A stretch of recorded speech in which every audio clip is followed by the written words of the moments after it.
ప్రభుత్వం కార్మిక కర్షక వ్యతిరేక విధానాలను తక్షణమే మానుకోవాలని సిపిఎం దాని అనుబంధ సంఘాలు కార్మిక సంఘాల నాయకులు డిమాండ్ చేశారు. క్విట్ ఇండియా ఉద్యమ స్ఫూర్తితో దేశవ్యాప్త జైలు బోరో కార్యక్రమంలో భాగంగా ఆదిలాబాద్ జిల్లా కేంద్రంలోని కలెక్టర్ చౌరస్తా వద్ద వామపక్ష కార్మిక సంఘాలు రాస్తారోకో చేపట్టాయి. కేంద్రం వెంటనే 4 లేబర్ కోడ్లను రద్దు చేయాలని నినాదాలు చేశారు. బీజేపీ కేవలం ఆదాని అంబానీల సంక్షేమానికి పనిచేస్తుందని, దేశం ధర్మం పేరిట కింది స్థాయి హిందువులను తీవ్రంగా నిర్లక్ష్యం చేస్తోందన్నారు. కార్మిక సంఘాల ఆందోళనతో భారీగా ట్రాఫిక్ జామ్ కావడంతో నిరసన విరమించాలన్నారు. ఇక నాయకులు వినకపోవడంతో వారిని అరెస్ట్ చేసి పోలీస్ స్టేషన్కి తరలించారు.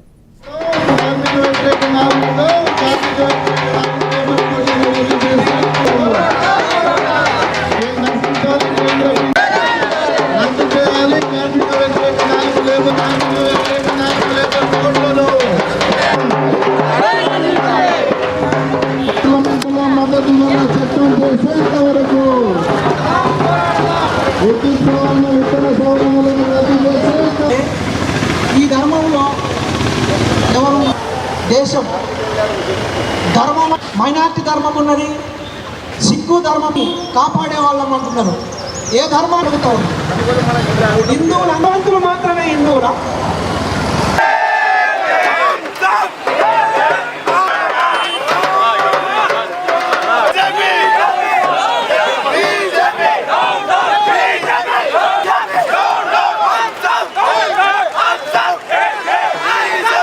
కేంద్ర బీజేపీ ప్రభుత్వం అవలంబిస్తున్న కార్మిక కర్షక ప్రజా వ్యతిరేక విధానాలను నిరసిస్తూ ఈరోజు కేంద్ర కార్మిక సంఘాలు సంయుక్త కిసాన్ మోర్చా ఆధ్వర్యంలో దేశవ్యాప్త జైలు బోరో కార్యక్రమాన్ని నిర్వహిస్తూ ఉన్నాం. బీజేపీ అధికారంలోకి వచ్చి 13 సంవత్సరాలు కావస్తున్నది.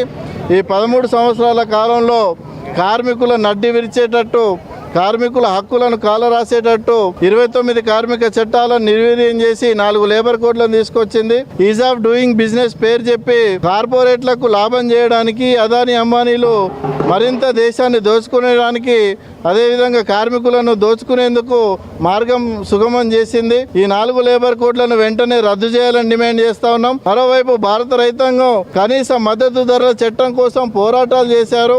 900 మంది చనిపోయిన ఈ బీజేపీ ప్రభుత్వం కనికరించలేదు. ఆనాడు హామీ ఇచ్చింది మద్దతు ధరల చట్టాన్ని పార్లమెంట్లో చేస్తామని, ఇప్పటి వరకు ఆ హామీని అమలు చేయడం లేదు.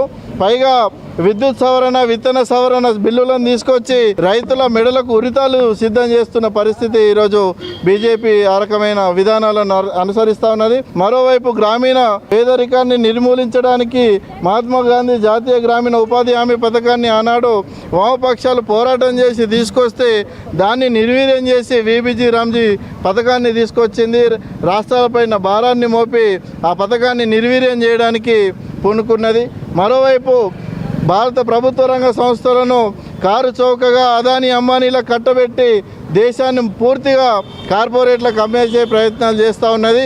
ఈ బీజేపీ ప్రభుత్వం అధికారంలోకి వచ్చిన తర్వాత ఏ ఒక్క వర్గానికి న్యాయం చేయలేదు.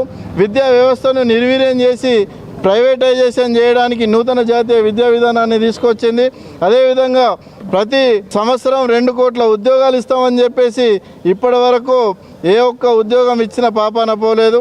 ఆ రకంగా దేశ ప్రజలందరినీ బీజేపీ ప్రభుత్వం మతం పేరుతో వంచి దేశాన్ని పూర్తిగా నిర్వీర్యం చేసే ప్రయత్నాలు చేస్తూ ఉన్నది. ప్రజలు తగిన బుద్ధి చెప్పడానికి సిద్ధంగా ఉన్నారు. ప్రజలను అందరినీ ఐక్యం చేసి బీజేపీని గద్దెదించడానికి కూడా మేము సిద్ధంగా ఉన్నామని ఈ సందర్భంగా హెచ్చరిస్తాం. కేంద్ర బీజేపీ ప్రభుత్వం